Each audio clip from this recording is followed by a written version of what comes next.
चलिए मेरी बात को जरा ध्यान से सुनो। कंपनी लॉ एंड प्रैक्टिस के अंदर अब हम एक चैप्टर स्टार्ट करने जा रहे हैं, जिस चैप्टर का क्या नाम है? Share certificate. एक बार चैप्टर का नाम लीजिए, एक बार और, एक बार और, 3 बार नहीं बोलते हैं। चलो जल्दी से बताओ इस चैप्टर में हम क्या क्या पढ़ने वाले, जल्दी जल्दी।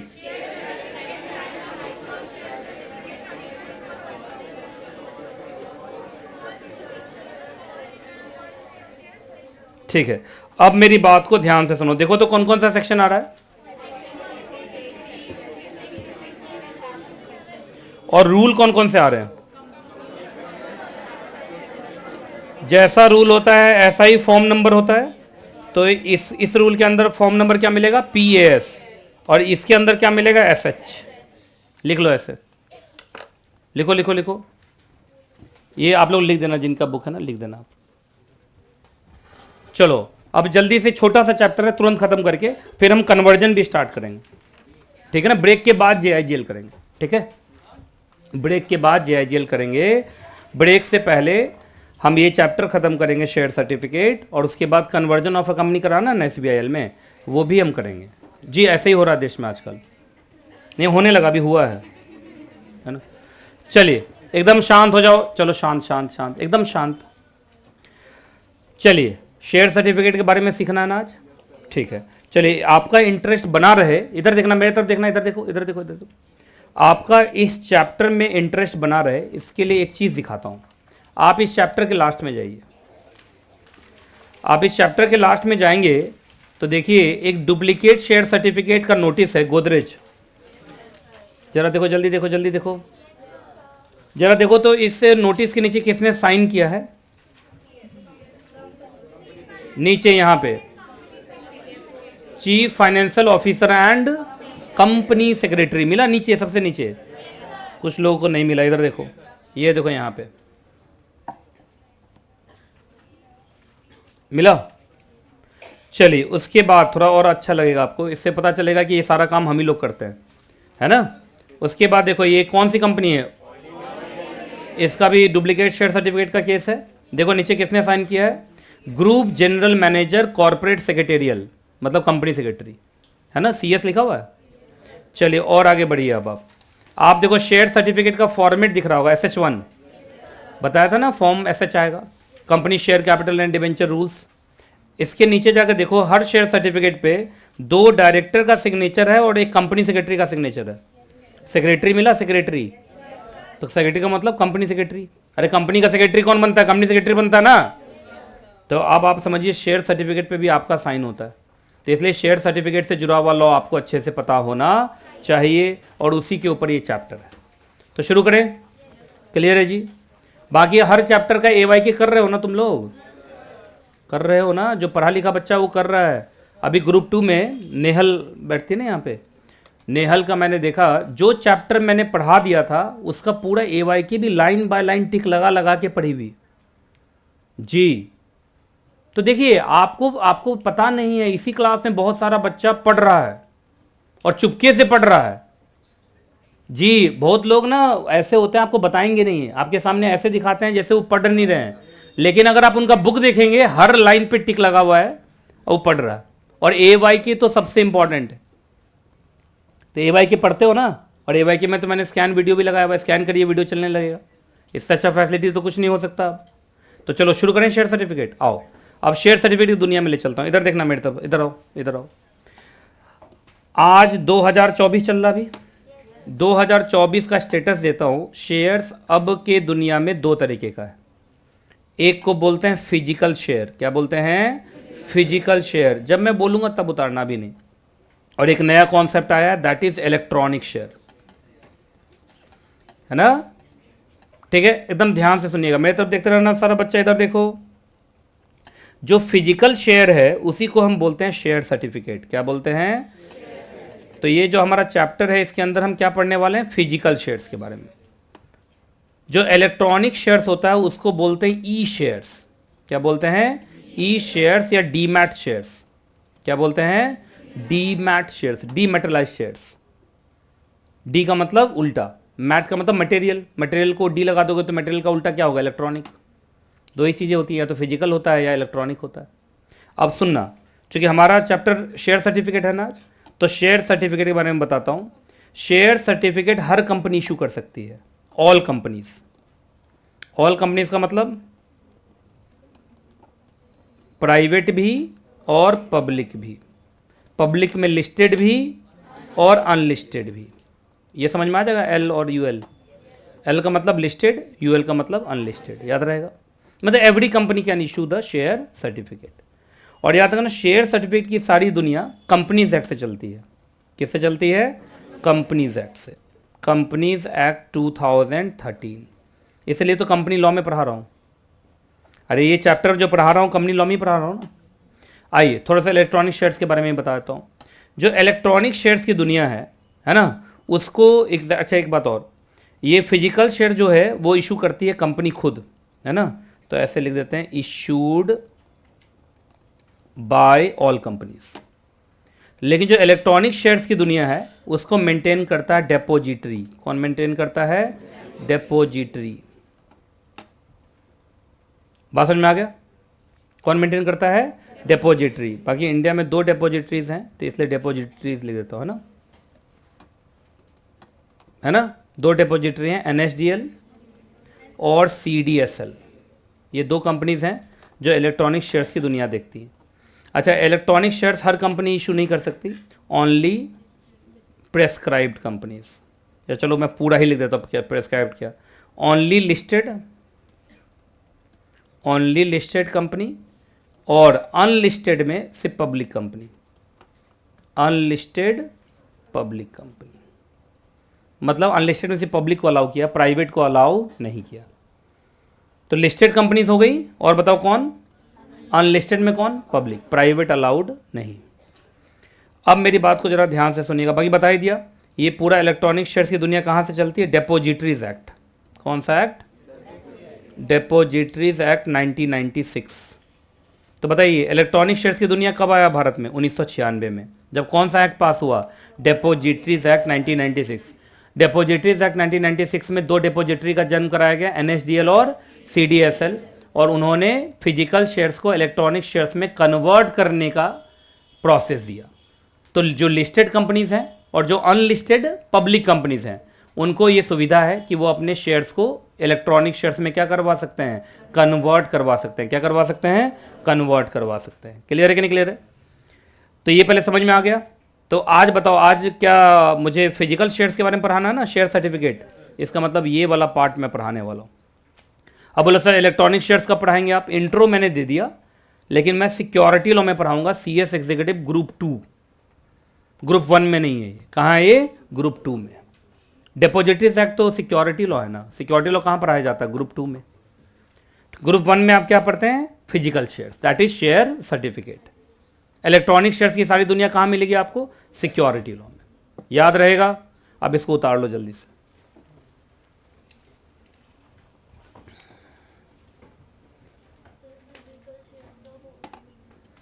अभी मैं बताने वाला हूँ, बहुत अच्छी बात पूछा तुमने।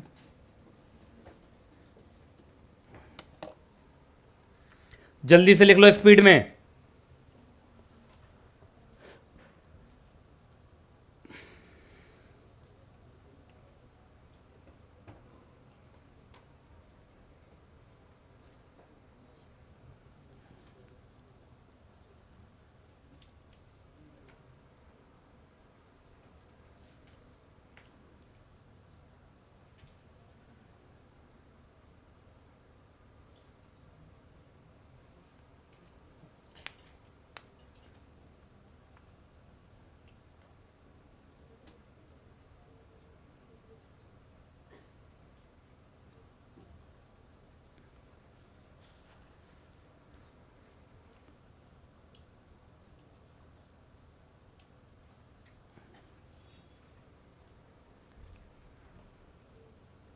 थोड़ा स्पीड में जल्दी करो।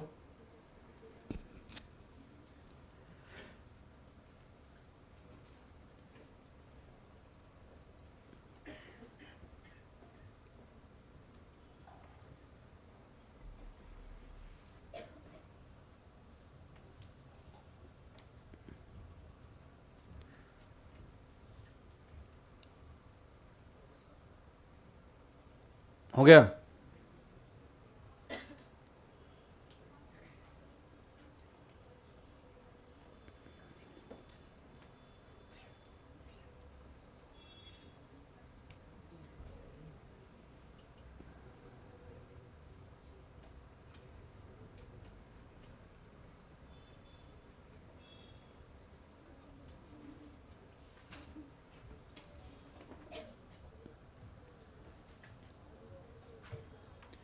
चलिए, तो शेयर सर्टिफिकेट के बारे में कितनी बातें बता सकते हैं आप? Sir, share certificate physical shares होते हैं। सर, ये कोई भी कंपनी इशू कर सकती है, प्राइवेट, पब्लिक, पब्लिक में लिस्टेड, अनलिस्टेड। और sir, physical share that is share certificate is govern by the provisions of companies act 2013। चलिए, एक बच्ची ने क्वेश्चन अभी पूछा कि सर फिजिकल शेयर्स तो ख़त्म हो चुके हैं, आजकल तो हर जगह इलेक्ट्रॉनिक शेयर चल रहा है।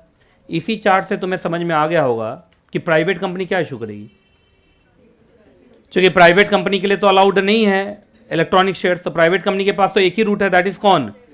फिजिकल शेयर्स का। और सुनिए, आप मान लीजिए लिस्टेड कंपनी के शेयर होल्डर हैं, तो अगर लिस्टेड कंपनी को आप कहते हैं कि मुझे इलेक्ट्रॉनिक शेयर्स नहीं चाहिए, मुझे फिजिकल शेयर्स चाहिए, तो आपके पास हमेशा एक सुविधा रहती है जिसको बोलते हैं रीमेटरलाइजेशन। क्या बोलते हैं? आप अपने इलेक्ट्रॉनिक शेयर्स को फिजिकल शेयर्स में बदल सकते हैं। तो ये मत बोलना कि फिजिकल शेयर्स नहीं चल रहे हैं, आज भी चल रहे हैं। हर कंपनी फिजिकल शेयर इशू कर सकती है। प्राइवेट कंपनी तो फिजिकली इशू करती है।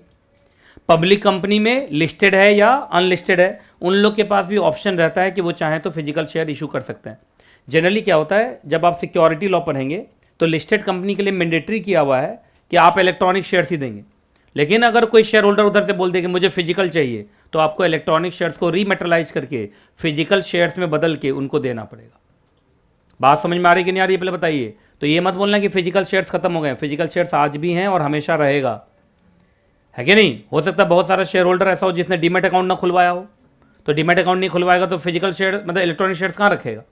इलेक्ट्रॉनिक शेयर्स कहाँ रहता है? डीमेट अकाउंट में। और आपके पास डीमेट अकाउंट है नहीं, तो आप उस शेयर्स को क्या करते हैं? फिजिकल शेयर्स में कन्वर्ट करवा के अपने पास रखते हैं। इसी क्लास में एक दो बच्चा मुझे मिला था जिसके पास फिजिकल शेयर अभी है, जरा वहाँ से पास ऑन करना। फिजिकल शेयर सर्टिफिकेट नहीं, अभी नहीं लाए हो? अच्छा ठीक है, अगली क्लास में लाना, इन लोगों को दिखा दूंगा फिजिकल शेयर सर्टिफिकेट। अब देखो, जैसे इस बच्चे के पास बहुत पुराने ज़माने का फिजिकल शेयर सर्टिफिकेट है, शायद आपके ग्रैंडफादर ने फादर ने, है ना, बहुत पुराना। एग्जैक्टली क्या एग्जैक्टली आपका फिजिकल शेयर सर्टिफिकेट है। अब इसका मन है कि वो चाहे अगर वो कंपनी लिस्टेड होगी तो उसको इलेक्ट्रॉनिक शेयर्स में कन्वर्ट करा लेगा, दैट इज डीमेटरलाइजेशन। अगर किसी के पास इलेक्ट्रॉनिक शेयर्स है तो रीमेटरलाइज करा के उसको किस में बदल सकता है? फिजिकल शेयर्स में। तो बहुत सारे लोग ऐसे हैं जो लिस्टेड कंपनी के शेयर होल्डर हैं फिर भी फिजिकल शेयर्स है, ठीक है? तो फिजिकल शेयर्स आज भी चल रहा है। वो यूट्यूबर सब क्या करता है, उसको कम पढ़ाना है तो एक लाइन में बोल देता है शेयर सर्टिफिकेट होता ही नहीं है। क्या बात करते हो? शेयर सर्टिफिकेट अगर होता ना तो ये चैप्टर क्यों है?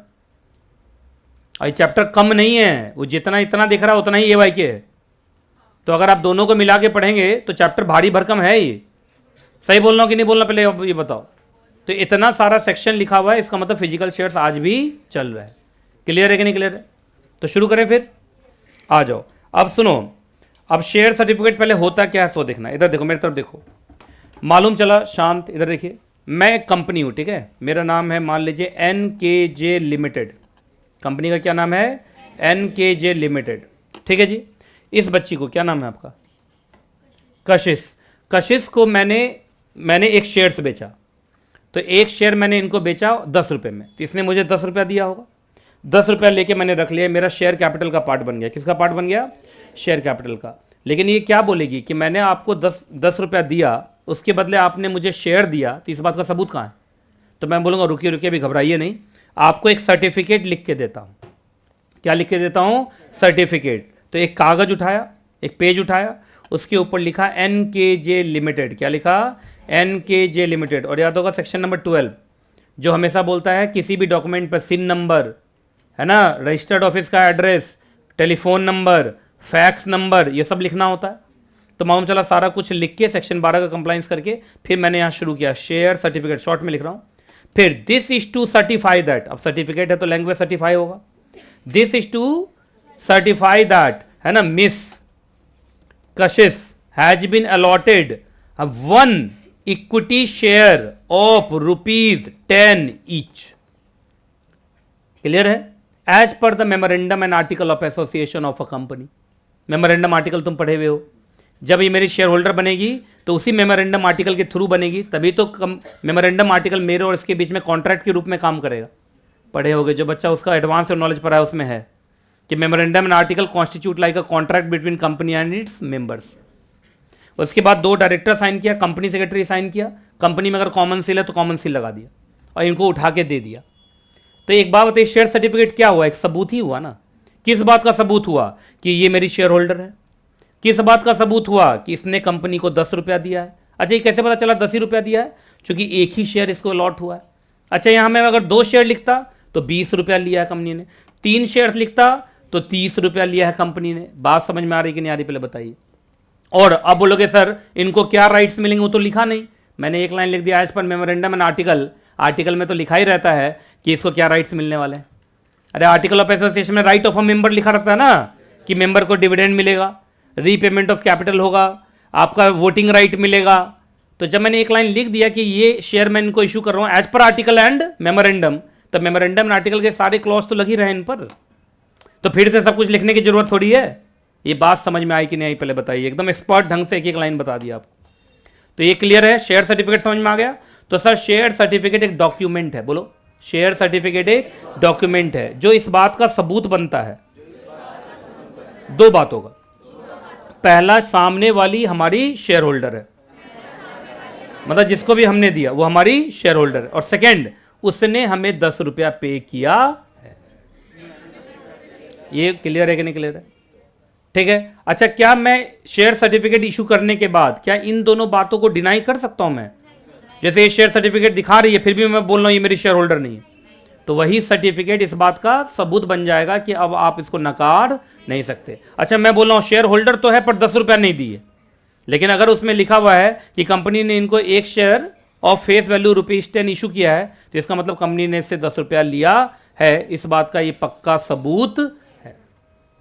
क्लियर है कि नहीं क्लियर है, पहले बताइए आप। ये बात समझ में आई? चलो जी, अब हम पढ़ते हैं लाइन बाय लाइन। ठीक है। ये जो बच्चा लेट आए कौन है? ये सब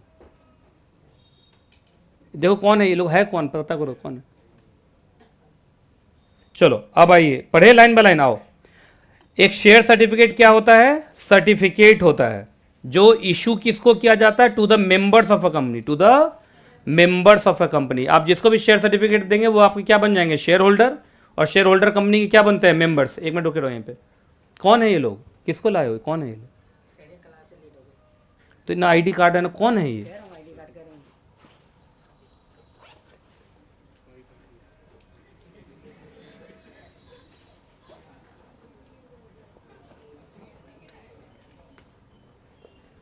इन लोगों को ले जाओ, इसको आईडी कार्ड पहनवाओ, जाओ।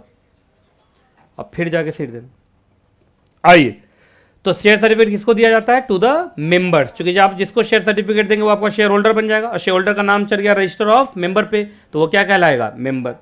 अच्छा, अगर कंपनी में कॉमन सील है, ई पे नहीं लिखना, आप जानते हो ना कॉमन सील ऑप्शनल हो चुका है। अगर कंपनी में कॉमन सील है तो कॉमन सील भी उस पर लगाया जाएगा। और ये 2 बातों का सबूत बनेगा। पहला, कितने शेयर्स उसको इशू किए गए जिससे कि वो शेयर होल्डर बना, और उसने कितना पैसा कंपनी को दिया है।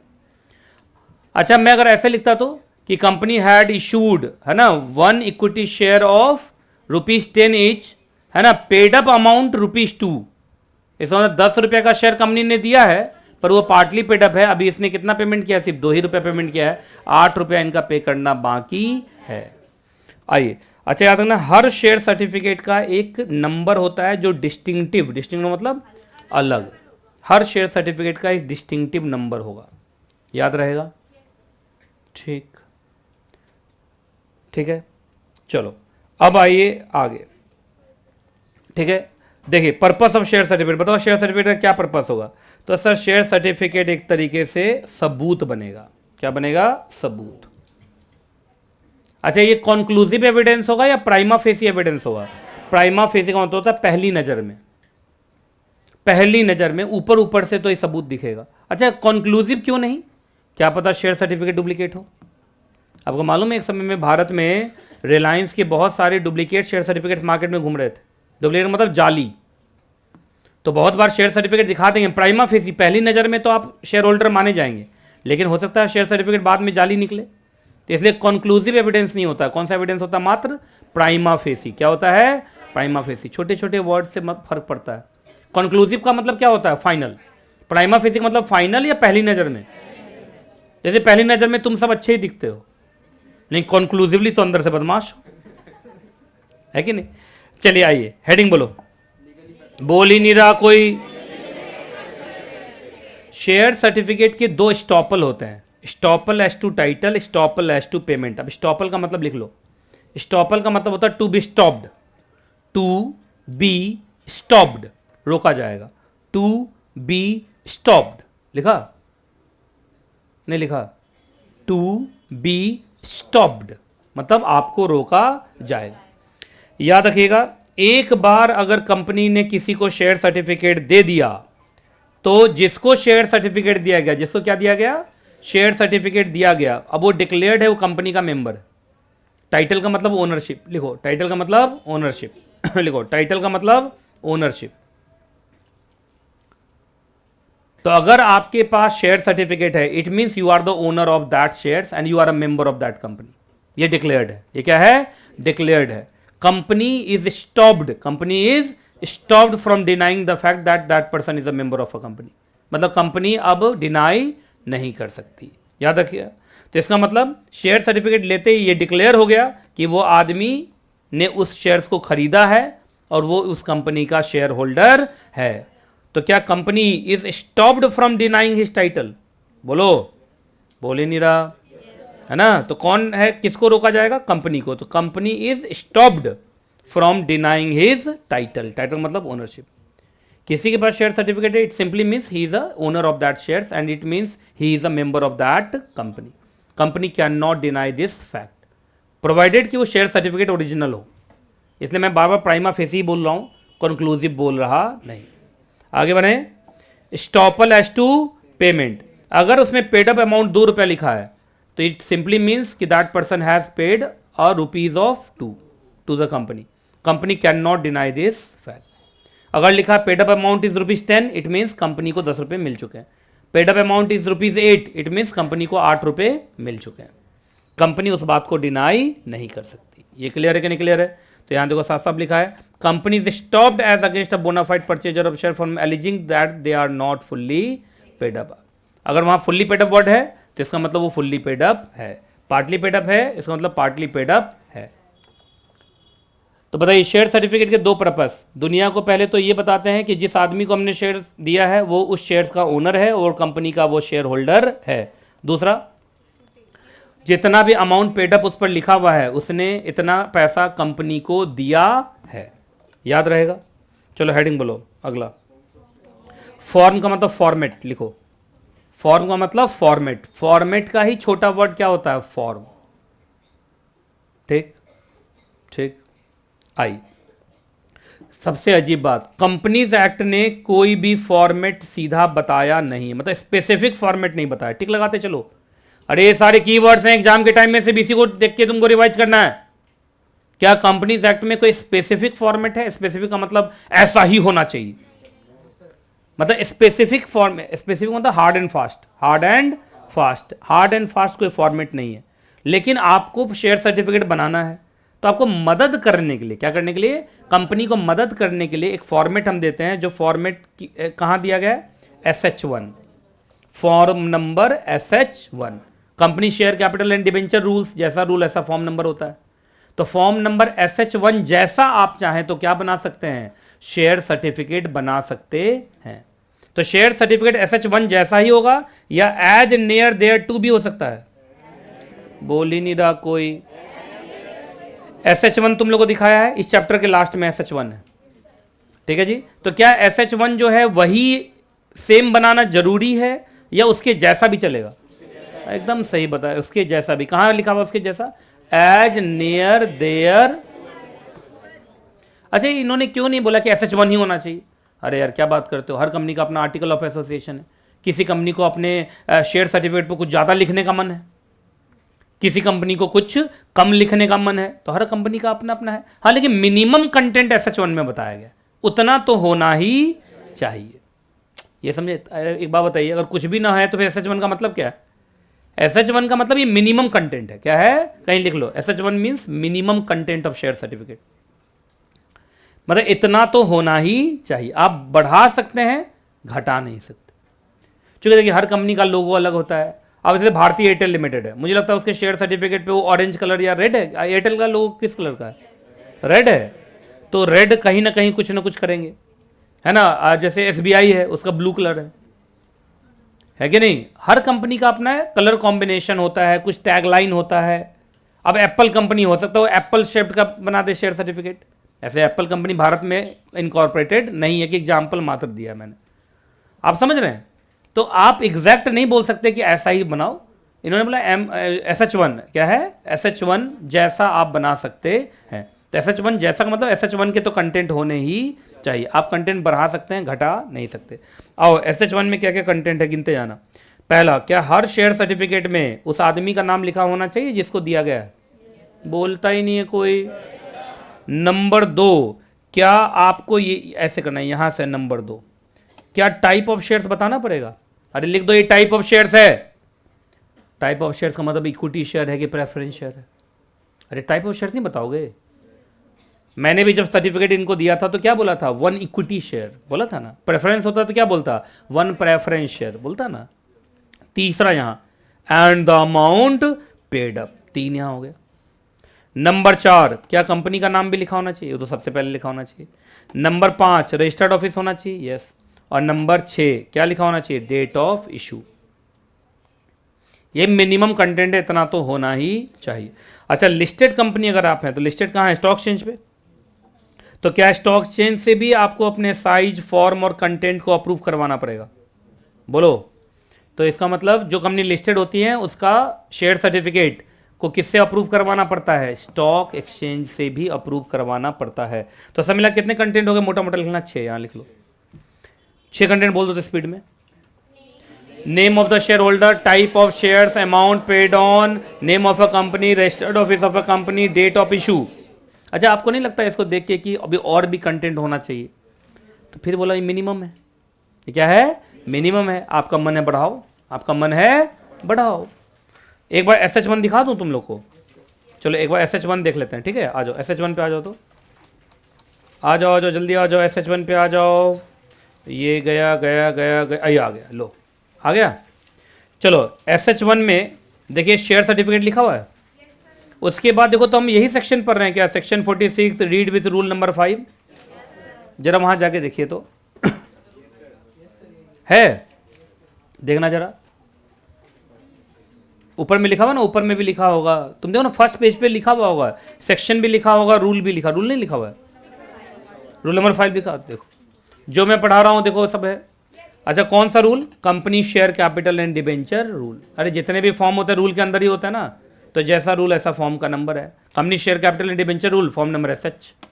देखो सबसे पहले कंपनी का नाम आ गया, सिन नंबर आ गया, ये आ गया कौन सा एक्ट में कंपनी बनी है, और रजिस्टर्ड ऑफिस, ठीक है। अब देखो जो मैंने लैंग्वेज बताया था वही लिखा, इधर देखो ऊपर, this is to certify that, लिखा ना।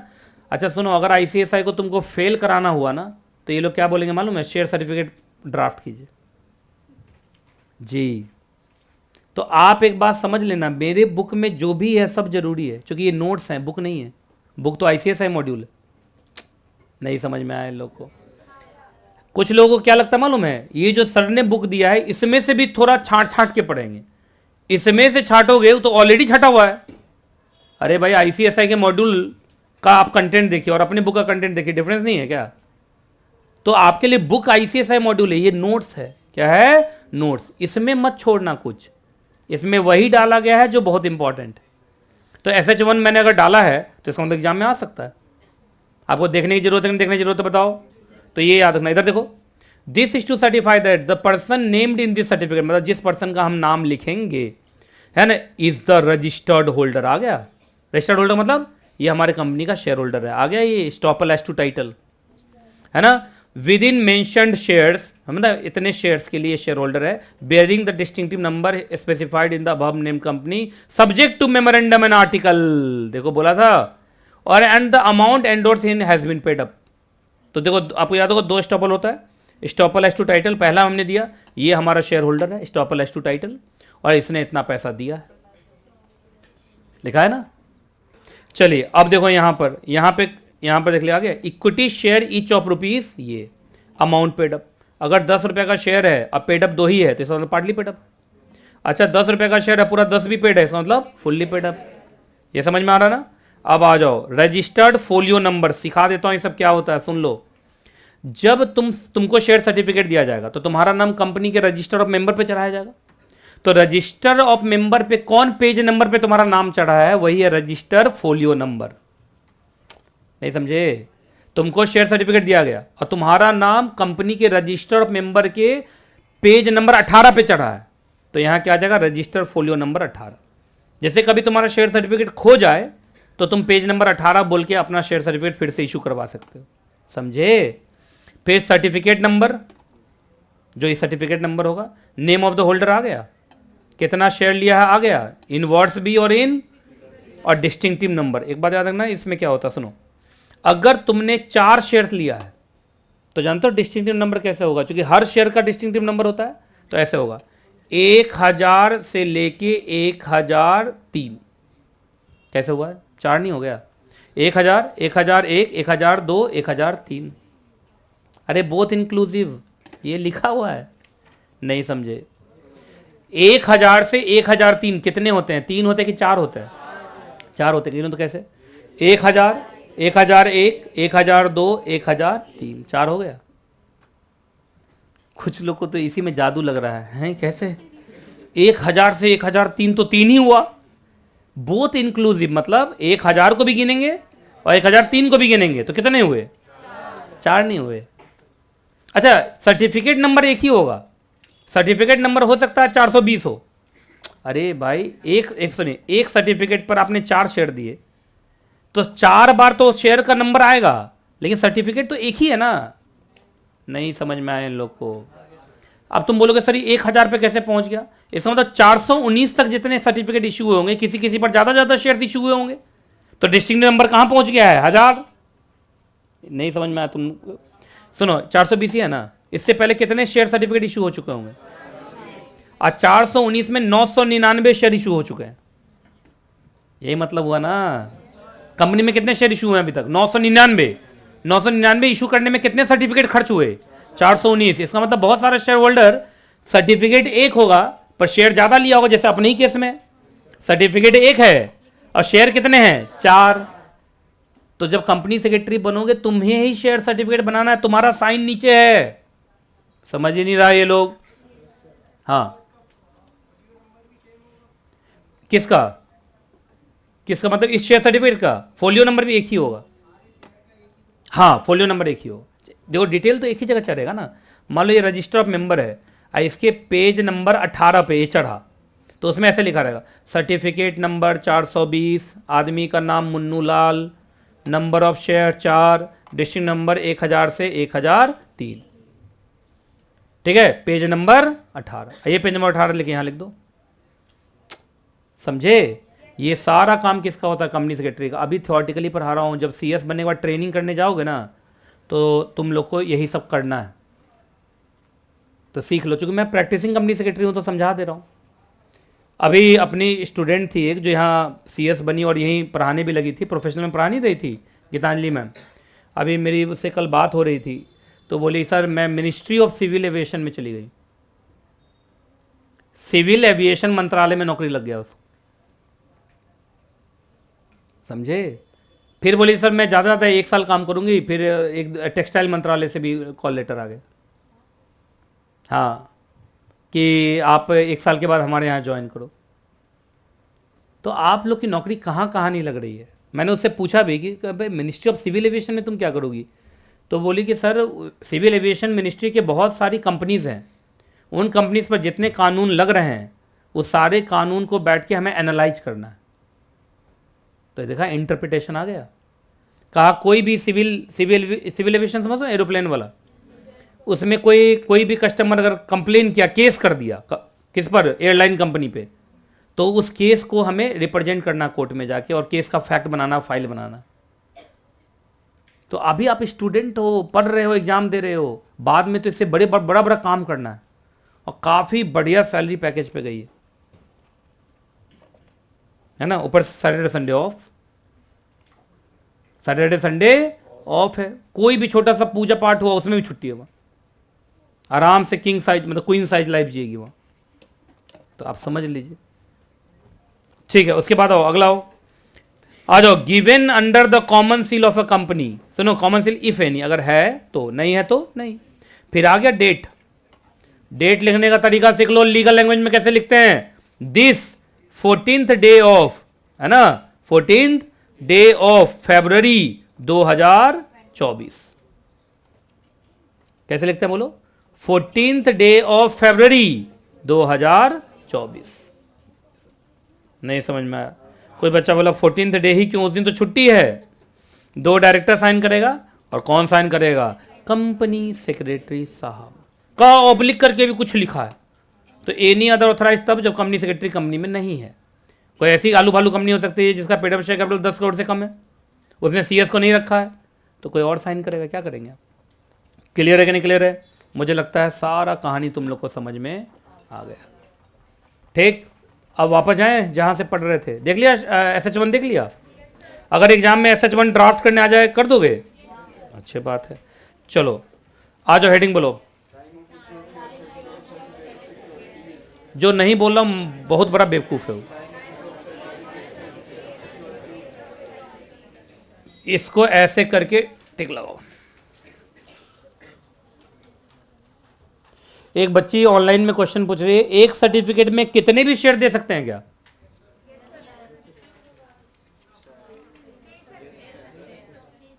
जैसे मालूम चला, ये बच्ची, क्या नाम है आपका? इशिता। इशिता ने एक कंपनी का 1 लाख शेयर खरीदा, तो एक ही शेयर सर्टिफिकेट पे 1 लाख शेयर दे सकते हैं। यस, बस सर्टिफिकेट नंबर, वो जो डिस्टिंक्टिव नंबर वही तो बदलेगा। जैसे मान लो, सुनो सुनो, यहां से शुरू हुआ था 304 से, तो बताओ तो अब ये कहां से कहां तक जाएगा? 304 से 1 लाख, 1,03,03, ठीक है ना? कि ज्यादा कर दिया मैंने? हाँ ठीक है। ये क्या हो जाएगा? Distinctive number. पर सर्टिफिकेट नंबर तो एक ही होगा। नहीं समझ में आया लोगों को? तो 1 लाख शेयर्स लेना चाहे तो 304 से शुरू होकर कहां तक जाएगा? 1,03 तक। अच्छा, इस बात में अगर डाउट है तो तुम्हें एक चीज और दिखाता हूं। देखो अभी इसी में देखो ना, इसलिए तो न्यूज़पेपर कटिंग लाता हूं तुम लोग के लिए। ये लो, देखो इधर देखिए, इधर देखिए। इस केस में कंपनी सेक्रेटरी पब्लिक को नोटिस दे रहे हैं कि इन लोगों का शेयर सर्टिफिकेट खो गया है। देखो, लोस्ट या मिसप्लेस्ड। तो उसके जगह पे क्या मांगा गया है कंपनी से? Duplicate share certificate. ये देखिए, शेयर होल्डर का नाम है फानी कलीता, ठीक है। फोलियो नंबर आ गया। उसके बाद नंबर ऑफ शेयर हेल्ड, एक बार ये देखो, एक बार ये 100 शेयर खरीदी थी, एक बार फिर से 100, अलग अलग खरीदी थी ना। एक बार और 100 खरीदी थी, एक बार कितना खरीदी थी? 450। देखिए 100 शेयर खरीदी थी 981 नंबर के शेयर सर्टिफिकेट नंबर पे। ये देखो शेयर सर्टिफिकेट नंबर, लेकिन आप देखिए डिस्टिंक्ट नंबर कहां से कहां जा रहा है देख रहे हो? सर्टिफिकेट 4 ही हैं, पर शेयर गिनोगे तो कितना हो गया? 304, 750। नहीं दिखाई दिया इन लोग को? फोलियो नंबर एक ही है। अरे एक ही, देखो ये फानी कलीटा ने 4 बार शेयर खरीदा, तो ऐसा थोड़ी कि 4 पेज पर उसका लिखोगे, एक ही पेज में जुड़ता जाएगा उसका। तो पेज नंबर क्या है? 375, उसी में ऐड होता जा रहा है। तो पेज नंबर तो एक ही है, सर्टिफिकेट नंबर चूंकि 4 बार अलग अलग टाइम पे खरीदी है। तुम देखो ना, हो सकता है 2 साल पहले खरीदो, 2 साल के बाद खरीदो, फिर 2 साल के बाद खरीदी हो, तो 4 बार शेयर सर्टिफिकेट फोलियो। ये देख नहीं रहे हो डिस्टिंक्ट नंबर कितना ज़्यादा है? बाप रे, कितना शेयर है इस कंपनी का। ऑयल इंडिया लिमिटेड आपको नहीं मालूम है? ये PSU है, PSU है ना। हाँ, ऑयल इंडिया लिमिटेड एक PSU है। तुम देखो यहाँ लिखा भी है, भारत सरकार का उद्यम है ना। अच्छा, नीचे कौन है? योगेश मलिक। इसका देखो, इसका फोलियो नंबर तो एक ही रहेगा। 2 बार खरीदा है शेयर, एक बार 100 शेयर खरीदा है, एक बार 50। 2 बार शेयर सर्टिफिकेट इसको इशू हुआ है, पर एक इस पर देखना, इसके बीच में 100 का डिफरेंस होगा, इसके बीच में 50 का डिफरेंस होगा। है देखो तो, ये देखो ना, 101 से 150, बहुत इंक्लूसिव। नहीं समझ में आया? और मुझे लग रहा है ये लाइन बहुत कम लोग जानते हैं। शेयर सर्टिफिकेट पूरा पढ़ लेगा लेकिन यही छोड़ देगा। मालूम चला कंपनी सेक्रेटरी बनेगा तो बस कर दिया कमाल। बेचारा शेयर होल्डर दौड़ रहा है, ये क्या कौन सा सर्टिफिकेट बना के दिया भाई, इसमें तो आई लव यू लिखा हुआ है। कहा हम थोड़े रंगीन किस्म के कंपनी सेक्रेटरी हैं, है ना। चलिए हेडिंग बोलो। हाँ टाइम। अच्छा एक बात बताओ, शेयर सर्टिफिकेट कितने दिन में इशू कर दोगे? अच्छा इशू करने का मतलब क्या होता है, घर पे भिजवा देना या कंपनी के तरफ से शेयर सर्टिफिकेट पर डेट होके स्टैंप लग जाना? घर पे पहुंच जाना नहीं होता कभी भी। एक बात बताइए, भारतीय डाक है, मालूम है ना कहाँ से कहाँ पहुंचाता है? आपके तरफ से निकल जाना चाहिए, कंपनी के तरफ से निकल जाना चाहिए। तो हर शेयर सर्टिफिकेट पे नीचे डेट लिखा होता है, वो डेट चेक करना। आ जाओ इधर देखो, इधर देखो। अगर कंपनी, ध्यान से सुनिएगा, पहली बार शेयर दे रही, तो पहली बार शेयर दे रही होगी इनकॉर्पोरेशन के बाद, तो इनकॉर्पोरेशन के बाद कितने महीने के अंदर? 2 महीने के अंदर। और पहला शेयर किसको दिया जाता है? सब्सक्राइबर्स को। तो सब्सक्राइबर्स टू द मेमोरेंडम को कितने दिन में देना है? 2 महीने में। आपको याद होगा जो सब्सक्राइबर्स होते हैं वो कंपनी के पहले मेंबर्स माने जाते हैं, है ना। वो मेंबर पहले बन जाते हैं, शेयर होल्डर बाद में बनते हैं। क्योंकि अभी तो कंपनी बनी है, फिर बोर्ड मीटिंग होगा, फिर शेयर सर्टिफिकेट छपेगा, फिर उनको इशू होगा। लेकिन ये कितने महीने में हो जाना चाहिए? 2 महीने में हो जाना चाहिए। 2 महीने कहाँ से गिनोगे? From the date of incorporation. तो बताओ पहला शेयर अलॉटमेंट कितने दिन के अंदर हो जाना चाहिए? 2 महीने के अंदर शेयर सर्टिफिकेट छप जाना चाहिए, उस पर डेट चढ़ जाना चाहिए। चलो अब कंपनी बन के तैयार है ना। अब जब भी कंपनी शेयर अलॉट करेगी, जब भी शेयर अलॉट करेगी तो कितने दिन के अंदर? फिर 2 मंथ है। 2 मंथ कहाँ से गिनोगे? जिस दिन शेयर्स अलॉट हुआ। मतलब कभी भी शेयर्स अलॉट होगा 2 महीने के अंदर क्या हो जाना चाहिए? आपका शेयर सर्टिफिकेट छप जाना चाहिए। अच्छा शेयर ट्रांसफर हुआ है या शेयर ट्रांसमिशन हुआ है? अब ट्रांसफर एंड ट्रांसमिशन क्या होता है, अगला चैप्टर है। देखो अगला चैप्टर ट्रांसफर एंड ट्रांसमिशन है। देखो तो देखो अगला चैप्टर आ रहा होगा, आ गया ना। अब समझ रहे हो कैसे पढ़ा रहा हूँ, सब धीरे धीरे एकदम इज्जत के साथ। तो आइए, ट्रांसफर एंड ट्रांसमिशन मतलब होता है किसी ने अपना शेयर बेचा, तो अब नए आदमी के नाम पर शेयर सर्टिफिकेट छपेगा, पुराना फाड़ के फेंका जाएगा। अरे यही होगा ना।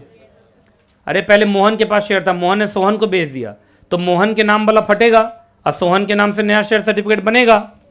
अच्छा कोई मर जाए तो उसके बाल बच्चे को शेयर जाता है, उसको ट्रांसमिशन कहते हैं। और कोई बेच बाच दे तो उसको ट्रांसफर कहते हैं। तो ट्रांसफर एंड ट्रांसमिशन अगली क्लास में हम पढ़ेंगे। अगर ट्रांसफर और ट्रांसमिशन का केस है तो कितने महीने के अंदर? 1 महीने। 1 महीने कहाँ से गिनोगे? जिस दिन कंपनी को रिक्वेस्ट प्राप्त हुआ है। क्या चीज़ का रिक्वेस्ट प्राप्त हुआ है? कि सर हमारा शेयर ट्रांसफर कर दीजिए या हमारा शेयर ट्रांसमिट कर दीजिए। क्लियर है कि नहीं क्लियर है? चलो अगर डिबेंचर का केस है तो मतलब शेयर इशू नहीं हुआ, डिबेंचर इशू हुआ, तो डिबेंचर के बाद कितना टाइम दे दिया? 6 महीने। 6 महीने जानते हो क्यों दिया? तुम लोगों को डिबेंचर चैप्टर पढ़ाऊंगा, उसमें डिबेंचर ट्रस्ट डीड बनता है। अगर डिबेंचर सिक्योर्ड है तो सिक्योरिटी क्रिएट होता है, बिल्डिंग मॉर्टगेज होता है, बहुत कहानी होता है। इधर डिबेंचर के केस में कितना महीने का टाइम दे दिया है?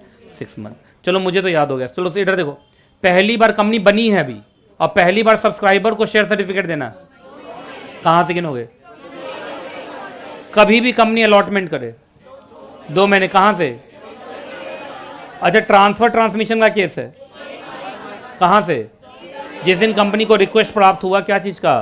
ट्रांसफर या ट्रांसमिशन का। डिबेंचर इशू हुआ है, कहाँ से? ठीक है, याद रखिएगा। अगर तुमने इस टाइमलाइन को नहीं माना तो याद रखिएगा कंपनी के ऊपर 25,000 रुपये से लेके 5 लाख रुपए तक का जुर्माना है। और हर वो ऑफिसर जो ऑफिसर इन डिफॉल्ट है, जिसमें कंपनी सेक्रेटरी चमकता हुआ सितारा है। कंपनी सेक्रेटरी क्या है? Officer in default. क्योंकि सारे शेयर सर्टिफिकेट किसको इशू करना है? कंपनी सेक्रेटरी को। तो उसके ऊपर 10,000 रुपये से लेके 1 लाख रुपए तक का जुर्माना हो सकता है। समझे? सर हम पहले ही जाएंगे नौकरी पर और शेयर सर्टिफिकेट गलत बनाएंगे सर, और 1 लाख का जुर्माना देके आएंगे सर, क्या ये काम करोगे तुम? और चलो एक अच्छी बात बताता हूँ, अच्छा लगा तुम लोग को। ऐसे तो मैं मॉड्यूल 2 में बताता हूँ, ग्रुप 2 में, लेकिन अभी बता देता हूँ। हम लोग का एक इंश्योरेंस होता है, कंपनी लेती है, ऑफिसर्स लाइबिलिटी इंश्योरेंस। अगर कभी भी आपके ऊपर ही पेनल्टी आया ना तो इंश्योरेंस कंपनी वो पेनल्टी भरेगी, आप नहीं भरेंगे। नहीं मालूम है ये बात? खा तो हम करेंगे गलती, ऐसे नहीं होता है। तो जितना प्रीमियम भरा गया उस इंश्योरेंस को लेने के लिए, वो प्रीमियम तुमसे चार्ज कर लिया जाएगा। अच्छा एक बात बताइए, प्रीमियम समझते हैं? इंश्योरेंस जब लेते हैं तो प्रीमियम नहीं भरते हैं।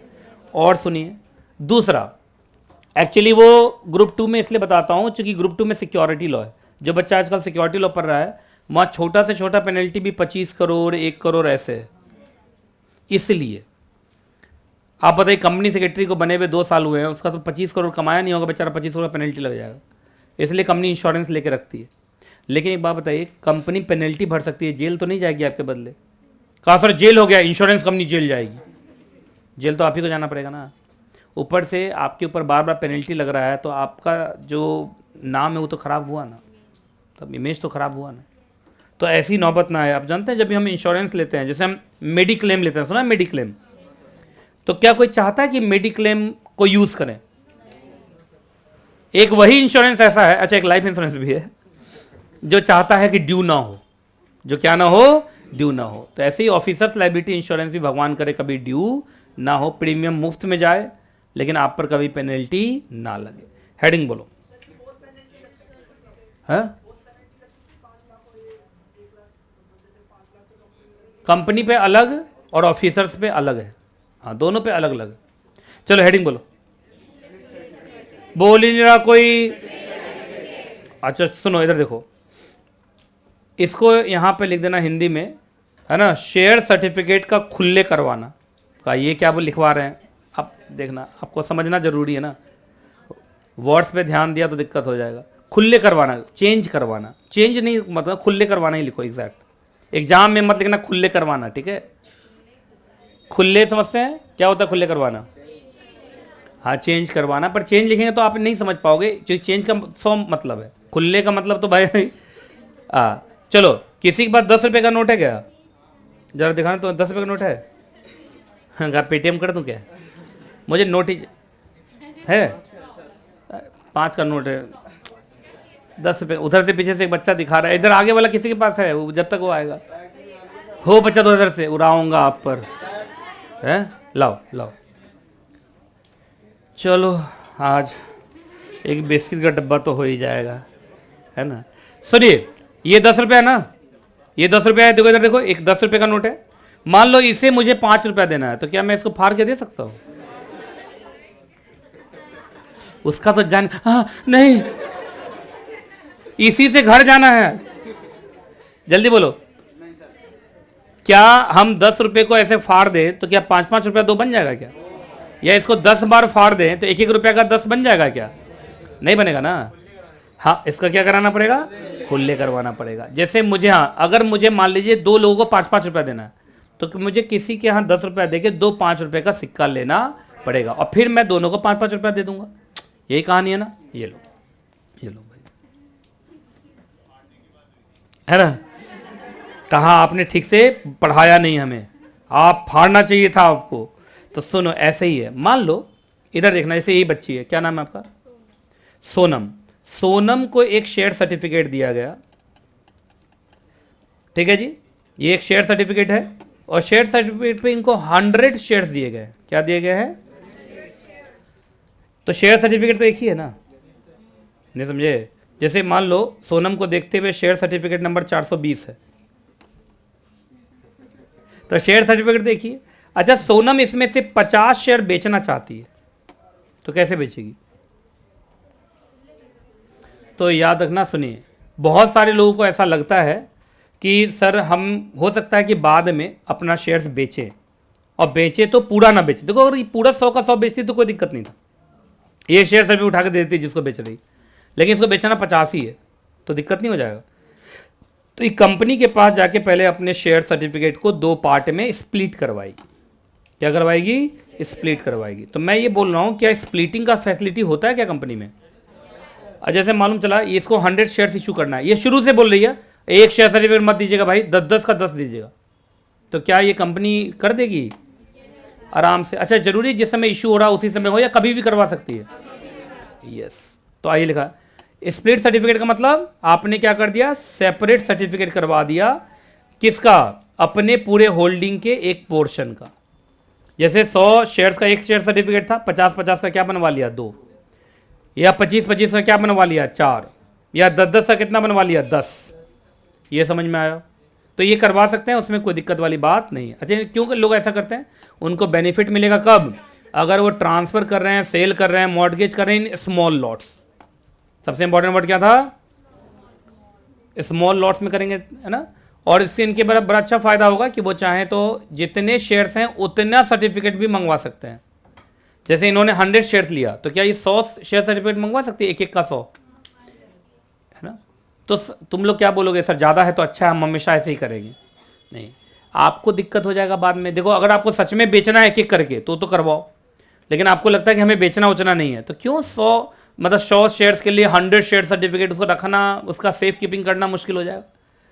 तो लोग तो ये चाहते हैं ना कम पेजेज हों, तो वो आप देख लेना, आप ज़रूरत के हिसाब से लोग स्प्लिटिंग कराते हैं, अगर ज़रूरत नहीं लगती है तो लोग स्प्लिटिंग करवाते नहीं।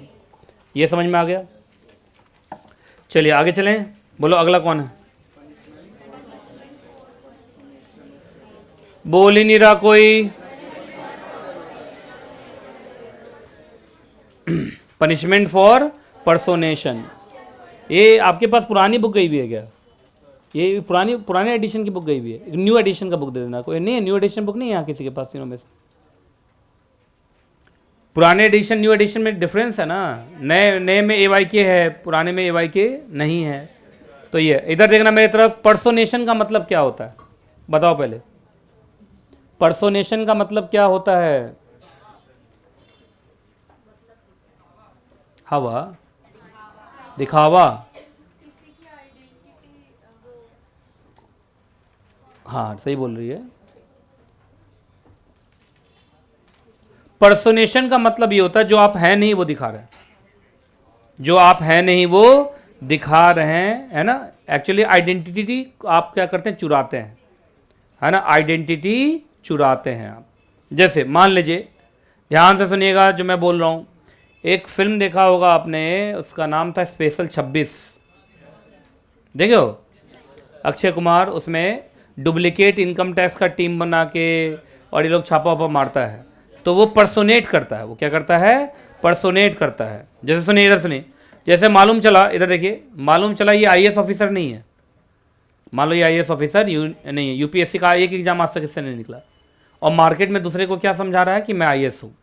तो ये पर्सोनेट कर रहा है एज एन IAS, जिसमें सच में IAS नहीं है। पहली बात समझ में आया? तो पर्सोनेशन एक जुर्म है। आप कंपनी सेक्रेटरीज एक्ट पढ़ते हैं, तुम लोग एक चीज़ सिखा देता हूँ, गलती मत करना। देखिए चलता है वो अलग बात है, लेकिन जो कानून है वो तो है। जिस दिन पकड़े जाएंगे उस दिन पकड़े जाएंगे।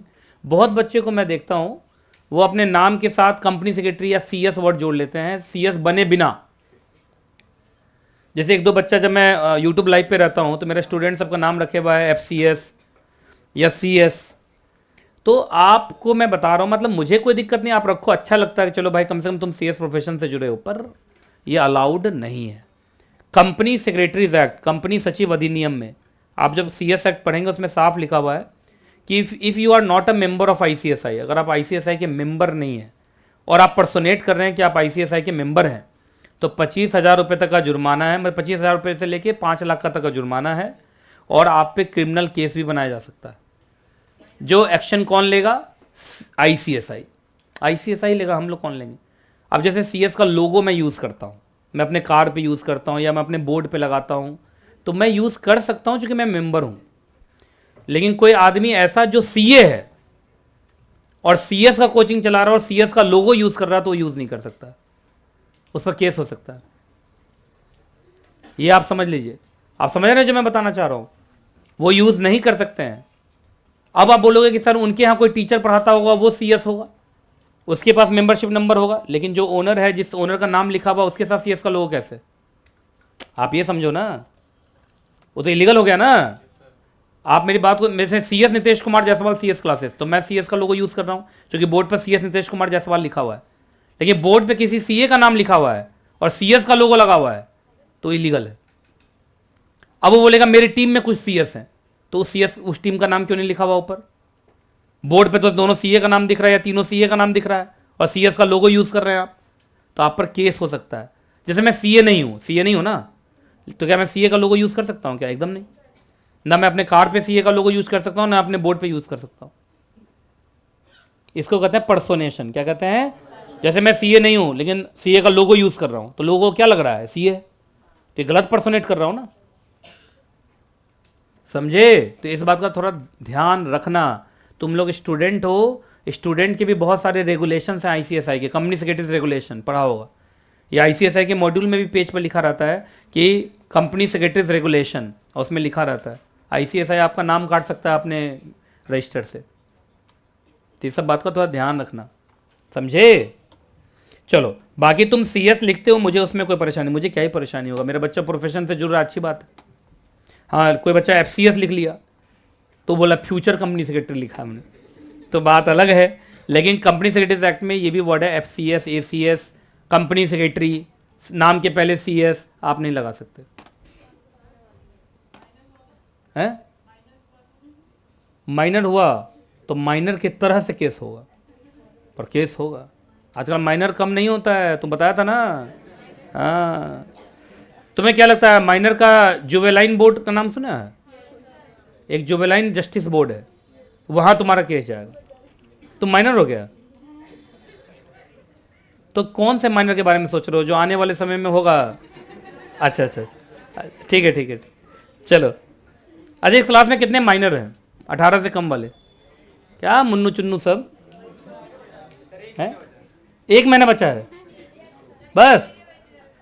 जिस दिन मेजर बनना उस दिन केक वेक लेके आना अपना, क्लास में हम लोग काटेंगे, है कि नहीं? उसके बाद ये कॉम्पिटेंट टू कॉन्ट्रैक्ट होंगे, कोई इनसे बातचीत मत करना भाई, ये इनकॉम्पिटेंट टू कॉन्ट्रैक्ट है। क्या है? Incompetent to contract. इनसे झगड़ा भी मत करना, ये 2 थप्पड़ मार दे इनका केस कहीं और जाएगा, और आप 2 थप्पड़ मार दे तो आपका केस कहीं और जाएगा।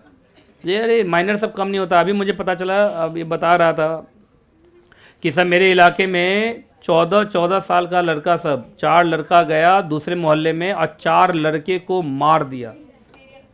हाँ मार दिया, प्रॉपर मार दिया। मैंने बोला मार दिया तो कल प्रॉपर मार दिया, सांस खत्म हो गया मतलब। हाँ अब ठीक है। तो आप माइनर को कम मत समझिए। आज इस 14 फरवरी को जितने भी पार्क हैं उसमें माइनर ही मिल रहा है। मेजर तो धोखा खा खा के बेचारा मेजर बन गया है, और उसको लग रहा है इस सब चीज में कुछ भी नहीं है कि नहीं? बैगन टांग दे। अच्छा आज भी कोई डे होगा? उल्टा डे चल रहा ना, रिवर्स वाला, स्लैप डे, किक डे। आज कौन सा डे? Kick day. तो जितना बच्चा लेट आया था मुझे किक डे नहीं मनाना चाहिए था उसके साथ। क्या स्लैप डे भी तो आएगा? चला गया, ओहो स्लैप डे चला गया। चलिए अफसोस, नहीं तो स्लैप डे भी बना ही लेते हम लोग। आइए पर्सोनेशन समझ में आ गया? क्या लिखोगे? पर्सोनेशन मतलब जो आप हैं नहीं वो आप दुनिया को दर्शा रहे हैं, है ना? आप आइडेंटिटी छिपा नहीं रहे, आइडेंटिटी चोरी कर रहे हैं। चोरी करने का मतलब दूसरे की आइडेंटिटी को अपना आइडेंटिटी बता रहे हो।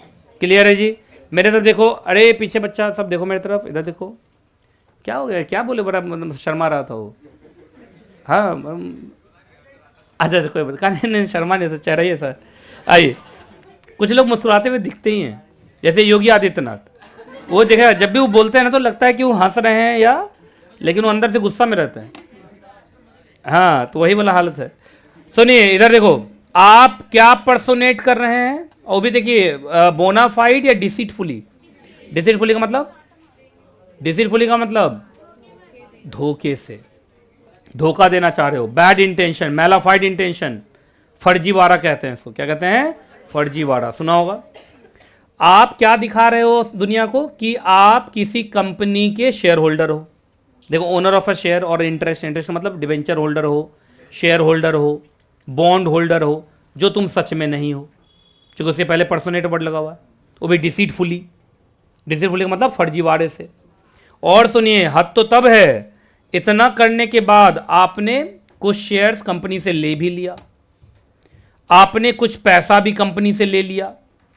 जैसे सुनो, तुम शेयर होल्डर नहीं हो, पर कंपनी सेक्रेटरी को बेवकूफ़ बना के कंपनी सेक्रेटरी से शेयर सर्टिफिकेट ले लिया, और शेयर सर्टिफिकेट लेने के बाद तुम्हारा नाम चढ़ गया रजिस्टर ऑफ मेंबर पे। बाद में तुम उसके ऊपर डिविडेंड भी ले लिए। क्या ले लिए? डिविडेंड भी ले लिए। अगर वो डिवेंचर था तो इंटरेस्ट ले लिए। कूपन, कूपन का मतलब इंटरेस्ट, बताया था ना? कूपन का मतलब क्या होता है? इंटरेस्ट। अरे इंटरेस्ट कूपन होता है ना, लेकिन तुमको नहीं लेना चाहिए था। अगर ऐसा करते हुए पकड़े गए तो कम से कम 1 साल से लेकर 3 साल तक की क्या हो सकती है? जेल, और 1 लाख रुपए से लेके 5 लाख रुपए तक का क्या हो सकता है? जुर्माना हो सकता है। क्या हो सकता है? जुर्माना, थोड़ा दम से बोलो, जुर्माना हो सकता है ना? कुछ लोग जुर्माना बैठते हैं, जुर्माना है तो जुर्माना लग ही नहीं रहा जुर्माना है, कैसा लगता है? जुर्माना हो सकता है। चलो आ जाओ, कौन? सारा बच्चा बोला कॉल बोला, नहीं करूंगा, कॉल नहीं करूंगा। ये कौन सा कॉल है? हैं? बोलो, कौन कॉल? Sir missed call. कौन बोला मिस्ड कॉल? पहले चलता था मिस्ड कॉल, अब तो मिस्ड कॉल नहीं चलता है। पहले तो गजब मिस्ड कॉल मारता था सब। तुम लोग थे उस समय इस दुनिया में जब मिस्ड कॉल वाला था? तो नहीं, तुम लोग तो माइनर सब हो। कहाँ मिस्ड कॉल मारे हो कभी लाइफ में किसी को? मतलब हल्का सा, अच्छा कोई ज्यादा चलाक हो उतने में उठा भी लेता है। पहले चलता था ये, मुझे लग रहा है पिछले जब से जियो आया है ना और फ्री किया है तब से मिस्ड कॉल वाला कहानी खत्म हुआ है। नहीं तो पहले तो गजब चलता था मिस्ड कॉल भाई। एक बार कोई उठा लिया तो कहता था भाई 59 सेकंड तक बात कर ले, क्योंकि 1 मिनट के बाद पैसा फिर से दुगुना ऐसे लगता था ना, 1 मिनट के बाद एक और वाला पैसा लगता था। खैर ऐसी कहानी है। ये वो सब कॉल नहीं है। ये कौन सा कॉल है सोच लो। हाँ आइएगा लिखिए, कॉल्स टू पे है ना, calls to pay money due on shares. Calls to pay money due on shares. ये समझ में आया? अब सुनो, ये तभी होगा जब आपका शेयर पार्टली पेड अप था। शेयर क्या था? Partly paid up. अब इधर देखना, इधर देखो मेरे तो देखना इधर। कंपनी के शेयर का फेस वैल्यू कितना है?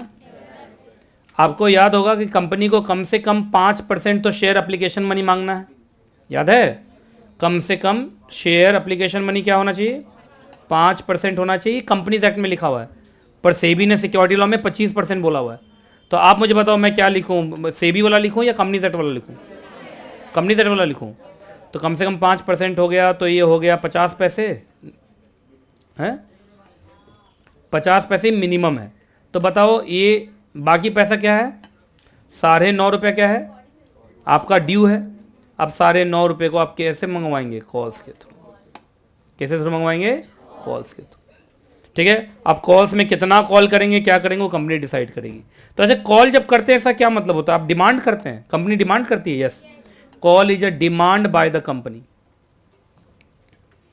अच्छा, कंपनी जो डिमांड करेगी पैसा अपने मर्जी से या बोर्ड रेजोल्यूशन पास हुआ या उसका जो आर्टिकल है उसके हिसाब से? तो याद रखना, बोर्ड रेजोल्यूशन और एज पर योर आर्टिकल।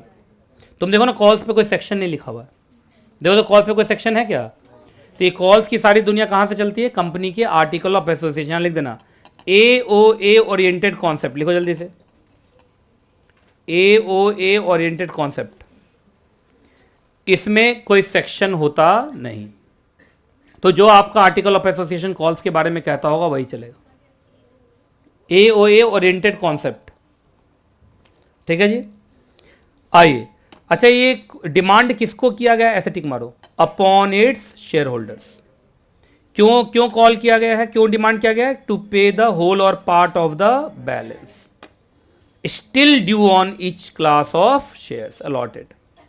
जो शेयर्स आपको अलॉट हुआ था उस पर अगर कुछ पैसा अभी बाकी है तो बाकी वाला पैसा आपसे मांगा जा सकता है थ्रू कॉल्स। अच्छा याद रखना, कॉल कब मंगवाया जा सकता है? तो at any time during the going concern. Call कभी भी मंगवाया जा सकता है। कभी का मतलब ड्यूरिंग गोइंग कंसर्न भी और वाइंडिंग अप में भी, याद होगा ना। अगर वो रिजर्व कैपिटल है तो वाइंडिंग अप में, और अगर नॉर्मल कैपिटल है तो गोइंग कंसर्न, और in the case of winding up मतलब कभी भी मांग सकते हैं जब कंपनी को जरूरत लगे तब। अच्छा, बस एक ही डिफरेंस है, सुनिएगा। कंपनी अगर ड्यूरिंग चल रही है तो कौन मंगवाएगा? कंपनी, है ना। कौन मांगेगी? कंपनी। अगर कंपनी वाइंडिंग अप में चल रही है तो कौन मांगेगा? लिक्विडेटर। अगर हाँ OL, अगर कंपनी, सुनिए, अगर कंपनी वाइंडिंग अप में चल रही है तो कंपनी को कौन चला रहा होता है उस समय? लिक्विडेटर। तो लिक्विडेटर ही ऑफिसर माना जाता है। तो बताइए, अगर कंपनी गोइंग कंसर्न में है तो कंपनी का मतलब बोर्ड ऑफ डायरेक्टर। अरे कंपनी का मतलब कौन? Board of director. और कंपनी वाइंडिंग अप में चली गई तो ये याद रहेगा। कॉल्स कौन मंगवाता है, समझ में आ गया। और ये जो मैंने बोला था वही लिखा है। आप सबको मालूम है कि शेयर एप्लीकेशन मनी कम से कम कितना होना चाहिए, 5% of the face value. Nominal का मतलब फेस वैल्यू। जो बैलेंस 9.5 रुपया है वो कंपनी जब मांगेगी तब आपको देना पड़ेगा। अच्छा, कंपनी अपना हो सकता है 1 कॉल में मांग ले, 2 कॉल में मांग ले, 3 कॉल में मांग ले, जैसा कंपनी को लगे वो कंपनी कर सकती है। ऐसे भी कहाँ से चलता है, आर्टिकल ऑफ एसोसिएशन से चलता है, याद रहेगा। चलिए हेडिंग बोलो। चलिए ये मैं टेबल एफ से पढ़ा रहा हूं। अब बोलो सर टेबल एफ क्या होता है। आपको याद होगा ये model article of association of company limited by shares. क्योंकि रिक्विजिट के लिए कोई सेक्शन चाहिए था, सेक्शन है नहीं। ये चलता कहां से, आर्टिकल से। हर कंपनी का आर्टिकल अलग अलग हो सकता है, तो हर कंपनी का आर्टिकल कहां से मैं बताऊंगा। तो मैं टेबल एफ बता दे रहा हूं। टेबल एफ क्या होता है, आर्टिकल ऑफ एसोसिएशन का एक फॉर्मेट है। कैसे कंपनीज के लिए, company limited by shares. Bharat में सबसे ज़्यादा कौन कंपनी होती हैं, कंपनी लिमिटेड बाय शेयर्स। तो जो कंपनी टेबल एफ को मान रही होगी उनके यहाँ ऐसा ही रूल चलता है। और ज़्यादातर कंपनी किसको मानती है, टेबल एफ को मानती है। तो कोई सेक्शन नहीं है तो मैं कहीं से तो उठाऊंगा ना। तो मैंने कहाँ से उठाया ये सारा कहानी, टेबल एफ। कहाँ से उठाया है, टेबल एफ। याद रहेगा, टेबल एफ लिख लिया। अच्छा मान लो किसी कंपनी ने बोल दिया कि हम टेबल एफ को नहीं मानते, हम अपना आर्टिकल बनाएंगे, तो फिर उनका आर्टिकल जो बोलेगा वो चलेगा, ये नहीं चलेगा। अब भाई मेमोरेंडम आर्टिकल चैप्टर हो चुका है और इसको तुम मेमोरेंडम आर्टिकल के एडवांस और नॉलेज में जाओगे तो ये है। टेबल ऐप का बहुत जगह ऑटोमेटिक एप्लीकेशन होता है। जो बच्चा पढ़ा वही जानता है, जो नहीं पढ़ा है उसका तो भाई बम बम बोले है वो, है ना। तो सुन रहे ना। तो मैं इसलिए एग्जाम में जब क्वेश्चन कॉल पे आए तो ये चेक कर लेना कि वो कंपनी अगर कुछ ना लिखे तो समझना टेबल ऐप को मान रही। अगर उसमें लिख दिया क्वेश्चन में कि कंपनी टेबल ऐप को मानती नहीं है, इन्होंने अपना टेबल ऐप बनाया, अपना आर्टिकल बनाया, तो उनका जो आर्टिकल जो कहेगा वही चलेगा, फिर ये चलेगा नहीं। इस बात का ध्यान रख लेना तुम। अब बाकी अगर क्वेश्चन में कुछ नहीं लिखा हुआ है तो आप मान के चलिए कि वो किसको मान रही है, टेबल ऐप, और टेबल ऐप की ये कंडीशन। शुरू करें, आओ। सबसे पहला, कॉल मंगवाने का पावर कौन एक्सरसाइज करेगा, बोर्ड ऑफ डायरेक्टर। कहाँ, बोर्ड मीटिंग में, by passing the board resolution. तो जब भी कंपनी डिसाइड करेगी कॉल मनी मंगवाना है तो कौन डिसाइड करेगा, शेयर होल्डर डिसाइड करेगा या board of director, board of director by passing the board resolution. लिख दो, BR लिख दो, ठीक है। अच्छा, बोर्ड रेजोल्यूशन में क्या एकदम क्लियर होना चाहिए, कितना पैसा मंगवाना है, कब तक मंगवाना है, कहां मंगवाना है, ये 3 बातें क्लियर होनी चाहिए। अगर ये 3 बातें क्लियर नहीं है तो वो बोर्ड रेजोल्यूशन डिफेक्टिव माना जाएगा। क्या माना जाएगा, डिफेक्टिव। और वो कॉल क्या माना जाएगा, इनवैलिड। क्लियर है। तो कितना पैसा मंगवाना है, कब मंगवाना है, किस जगह पे मंगवाना है, ये बोर्ड रेजोल्यूशन में क्लियरली स्पेसिफाई होना चाहिए। अगला, अच्छा एक कॉल मनी मंगवा रहे हो, मान लो सुनो यही बच्चा है, 9.5 रुपया बचा हुआ है, तो क्या मतलब ऐसे मंगवा सकता हूँ आज शाम तक जमा कर, या पैसा अरेंज करने के लिए थोड़ा टाइम देना पड़ेगा, कम से कम 14 दिन का नोटिस देना पड़ेगा, कम से कम 14 दिन का नोटिस देना पड़ेगा। इसका मतलब अगर आज नोटिस गया है, क्या गया है, कॉल नोटिस, तो उसका ड्यू डेट जो पड़ेगा वो 14 दिन के बाद ही पड़ेगा। मतलब 14 दिन का तो टाइम आपको पैसा अरेंजमेंट का उनको देना पड़ेगा। 14 दिन से कम पे आप मांग नहीं सकते। ऐसे कर सकते हैं, आज भेजा है कॉल नोटिस, अब बोला परसों तक जमा कर, कम से कम कितना दिन के बाद, 14 डे के बाद ही लास्ट डेट ऑफ कॉल पड़ेगा। अगला, हाँ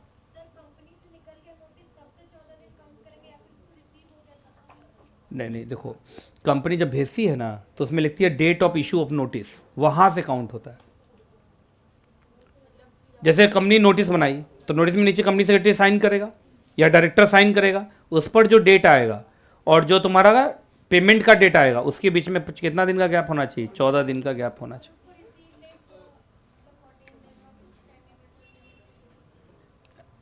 देखो रिसीव नहीं हुआ उससे क्या कारण है, बहुत कहानी है।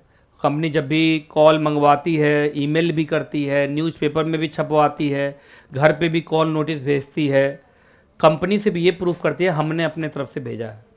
मिला है कि नहीं मिला इसका जिम्मेदारी कोई नहीं लेता इस देश में, समझे, ये वाला कहानी। और मैं आपको बता दूं ऐसे कंपनी इतनी भी बुरी नहीं होती है, कंपनी सब भेजती है कोरियर से। मान लो कोरियर से भेजेगा तो कोरियर वाला तो जब तक तुमसे साइन नहीं करवाता देता नहीं है भाई। 14 दिन बहुत होता है यार, 14 दिन में कश्मीर से कुछ भेजोगे ना तो कन्याकुमारी भी पहुंच जाएगा, मालूम है आपको। कश्मीर से कन्याकुमारी पहुंच जाता है, सबसे लंबा डिस्टेंस तो ये है ना, कश्मीर टू कन्याकुमारी। आइए अगला हो। अच्छा एक बात बताइए इधर, अरे कोई देख ही नहीं रहा, मैं देख रहा हूं। कॉल जो मंगवाओगे क्या वो हमेशा बोनाफाइड होना चाहिए और कंपनी के बेनिफिट के लिए होना चाहिए है, या डायरेक्टर के बेनिफिट के लिए होना चाहिए? जैसे डायरेक्टर की बेटी की शादी है, चल कॉल मंगवा ले। डायरेक्टर को फॉरेन टूर पे जाना है, चल कॉल मंगवा ले। तो बताइए ये किसके बेनिफिट के लिए होना चाहिए कॉल?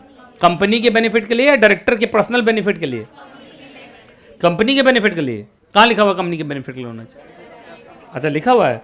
जैसे जैसे मैं टिक मार रहा हूं, अगर तुम नहीं मार रहे हो ना, तुम महाबेवकूफ हो। ठीक है आगे चलें। अच्छा कॉल जब भी मंगवाओगे, अगर वो सेम क्लास ऑफ शेयर है, टिक लगाते जाना, क्या है बोलो? सेम क्लास ऑफ शेयर है। देखो क्लास ऑफ शेयर अलग अलग होगा, जैसे इक्विटी शेयर अलग क्लास है, प्रेफरेंस शेयर अलग क्लास है, तो दोनों का कॉल अलग अलग हो सकता है, अमाउंट अलग अलग हो सकता है। लेकिन मान लीजिए दोनों, इधर देखो ये दोनों इक्विटी शेयर होल्डर ही तो सेम क्लास है ना। मालूम चला इनसे मैंने मांगा 9.5 रुपया पूरा, और उनको बोलना है कि चलो तुम 3 ही रुपया दे दो, ये गलत बात नहीं है। आप जब भी अमाउंट मांगेंगे तो यूनिफॉर्म, यूनिफॉर्म मतलब एक बराबर, अलग अलग आप मांगेंगे नहीं। क्लियर है कि नहीं क्लियर है? ठीक है, बशर्ते क्लास सेम होना चाहिए। अच्छा क्लास अलग अलग है तो एक इक्विटी शेयर होल्डर एक प्रेफरेंस है, तो प्रेफरेंस और किससे अलग मांगूंगा? इक्विटी शेयर होल्डर वाले से अलग मांगूंगा, क्योंकि वो सेम क्लास नहीं है। क्लियर है कि नहीं क्लियर है? चलो अब आ जाओ अगला। याद रखना है एक कॉल से दूसरे कॉल के बीच में, एक कॉल से दूसरे कॉल के बीच में कम से कम 1 महीने का गैप होना चाहिए। जैसे अभी एक कॉल खत्म हुआ है, अब फिर से अगला कॉल आ गया, तो अगला कॉल तुरंत आना नहीं चाहिए। कम से कम कितने महीने के बाद आना चाहिए? 1 महीने के बाद आना चाहिए। तो तुरंत तुरंत नहीं मांगोगे। अच्छा एक बात और, अब यहां से अलग कर देना, यहां से अलग करो तो ऐसे, यहां तक समझ में आ गया? इसके पहले वाला समझ में आ गया? एक कॉल से दूसरे कॉल के बीच में कम से कम 1 महीने का गैप होना चाहिए। आगे बढ़े। अब सुनो यहां से, और याद रखना है एक कॉल में बहुत हुआ तो कितना मांग सकते हो? 25% ही मांग सकते हो। तो इसका मतलब मैं सीधा 9.5 रुपया नहीं मांग सकता था। 10 रुपया का बताओ कितना होता है 25%? 2.5 रुपया। तो मैं ढाई करके मांगूंगा। तो सुनो, सबसे पहले 10 था, 10 में सबसे पहले मैंने 50 पैसा लिया था, याद है? Share application money. फिर मान लो कि शेयर अलॉटमेंट मनी, तो आप कुछ भी ले सकते हैं। आपने शेयर अलॉटमेंट मनी ले लिया 4.5 रुपये, ये चलेगा? 4.5 से कितना हो गया? 5 हो गया, है ना? तो ये था शेयर एप्लीकेशन मनी, ये शेयर अलॉटमेंट। याद है ना, कॉल अलॉटमेंट के बाद स्टार्ट होता है। अलॉटमेंट मनी तो कुछ भी मांग सकते हैं। अब कितना बच गया? 5 रुपया। तो एक ही झटके में 5 मांग लोगे कि 2 बार कॉल? कम से कम 1 बार 2.5 और 1 बार 2.5। तो ये हो गया फर्स्ट कॉल, ये हो गया सेकेंड एंड फाइनल कॉल। ये समझ में आया कैसे कैसे हुआ? नहीं समझ में आया लोगों को? तो क्या एक ही झटके में पूरा मांग लोगे 5 रुपया? नहीं, एक कॉल में 25% से ज़्यादा नहीं। समझे? तो इसको उतारना है तो उतार लो। ये शेयर एप्लीकेशन मनी है और ये शेयर अलॉटमेंट मनी है, इस बात का ध्यान रखना, ठीक है? हाँ बोलो। अब आऊँगा, उस पर आऊँगा। अगर आप टेबल एफ मान रहे हैं तो ये सब है। हर कंपनी का अपना अलग अलग टेबल एफ भी तो, अलग अलग आर्टिकल भी तो हो सकता है। कोई कंपनी अगर ज़्यादा लिखी भी है तो, कोई कंपनी लिखी हम तो 100% मांग लेंगे तो बोलो। अगर किसी कंपनी ने अपने आर्टिकल में लिखा कि मैं तो 100% एक ही बार में मांग लूँगा, तो मांग सकते हैं। ये तो किन के लिए है? जो टेबल एफ को मान रहे हैं। क्या हर कंपनी टेबल एफ को माने जरूरी है क्या? ना। अब ये सारी कहानी मैंने पढ़ाया हुआ है MOA चैप्टर में, उसके AYK में जाएंगे तो मिलेगा। और अगर आप छोड़ के आए हुए हैं तो बस बेवकूफ़ी का एक सर्टिफिकेट लिख लेना अपने नाम पे।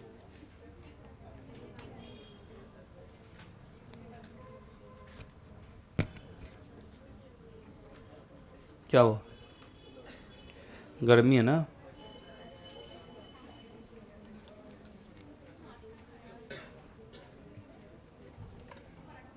लिखो face value is equal to 10।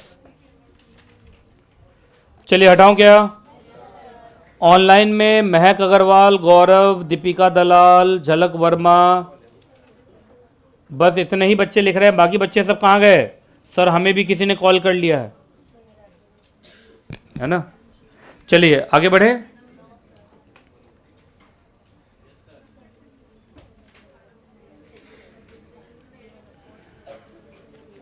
Call call ना, ठीक, नेचुरल कॉल,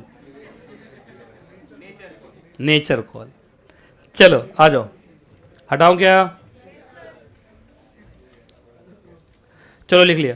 अच्छा एक बात बताइए, देखो फिर जो तुम लोग पूछ रहे थे वही लिखा। However companies may have their own article and raise the limit, ये तो मैंने बोला ही था। अगर कोई कंपनी अपना आर्टिकल ऑफ एसोसिएशन बनाए, अब वहां बोलते हैं हम तो एक ही बार में 100% मांग ले, तो मांग ले। अरे हर कंपनी का अपना अलग आर्टिकल हो सकता है ना। क्लियर है कि नहीं क्लियर है, पहले बताओ। चलो आगे बढ़े। अच्छा एक क्वेश्चन पूछता हूं, उसका बताइए। क्या एक बार कॉल मंगवा लिया बोर्ड ऑफ डायरेक्टर ने और बाद में कहा नहीं पैसा का जरूरत खत्म हो गया वापस करो, मतलब तो हो सकता है ऐसा? क्या एक बार बोर्ड ऑफ डायरेक्टर कॉल करके फिर कॉल को रिवोक कर सकता है, कैंसिल कर सकता है? याद रखिएगा, ये देखो लिखा ना, the board of director has the power to revoke और postpone a call after it is made. अच्छा ज्वाइंट शेयर होल्डर जो होंगे, जैसे दो लोगों ने मिलकर एक शेयर खरीदा, तो क्या दोनों के घर पे कॉल नोटिस जाएगा या किसी एक के पे जाएगा? भूल भाल गए तुम लोग, है ना। लाइबिलिटी के लिए दोनों पर जाता है, राइट्स के लिए वो होता है जिसका नाम पहले होता है। तो joint share holders are jointly and severally दोनों लाइबल, अकेला अकेला भी लाइबल है और जॉइंटली भी लाइबल। कॉल नोटिस दोनों के पास जाएगा, दोनों में से जो पहले पे कर देगा लाइबिलिटी खत्म हो जाएगा, समझे। दोनों से नहीं लिया जाएगा, दोनों में से कोई भी पे कर दे। चलिए हेडिंग बोलो। बोल ही नहीं रहा कोई। अच्छा कोई सेक्शन है क्या इसमें? एक बच्चे लिख रहे हैं SAM का मतलब क्या है? Share application money for feature of share, जल्दी बताओ क्या कोई सेक्शन है क्या? तो लिखो फिर भाई AOA ओरिएंटेड कॉन्सेप्ट।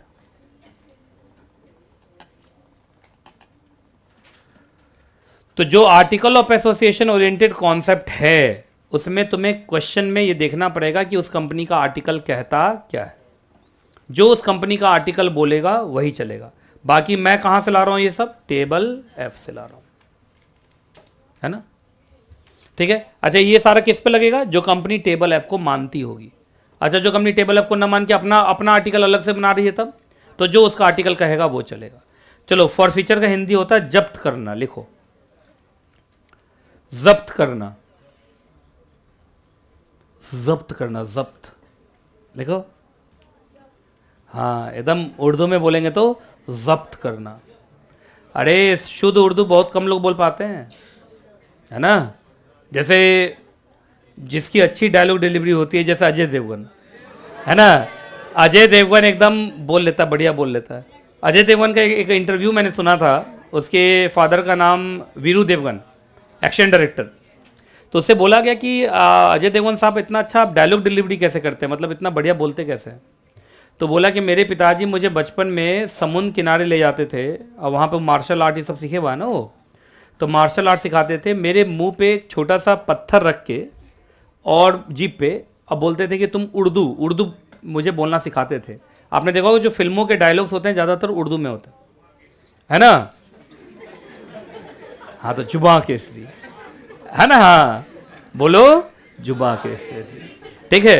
कुछ ज़्यादा नहीं हो गया उसका, सब उसका मिमिक्री करता है इस बात पे, जुबां केसरी वाले पे। लेकिन उसकी डायलॉग डिलीवरी सच में बहुत अच्छी है, जब बोलता है तो लगता है कि हाँ कोई मर्द बोल रहा है कि नहीं। बाकी आजकल का हीरो सब तो बस हीरो कम हीरोइन ज़्यादा लगता है।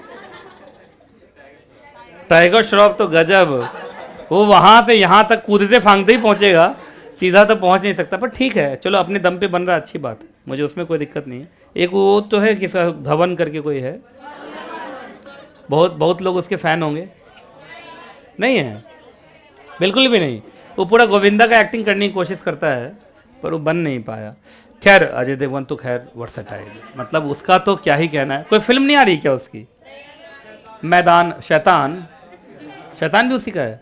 मैदान फिल्म आ रही है, वो देखना, उसमें वो नेशनल अवार्ड लेके जाएगा। एक्टिंग है, यही दिखाऊंगा। है ना, लाइट ऑफ कर दूंगा और दिखाऊंगा आने। ट्रेलर जब भी अजय देवगन का आता मैं दिखाता तो हूँ ही क्लास में, है ना। अजय देवगन के लिए इतना काम तो मैं कर ही देता हूँ, भले वो मेरे लिए कुछ ना करे।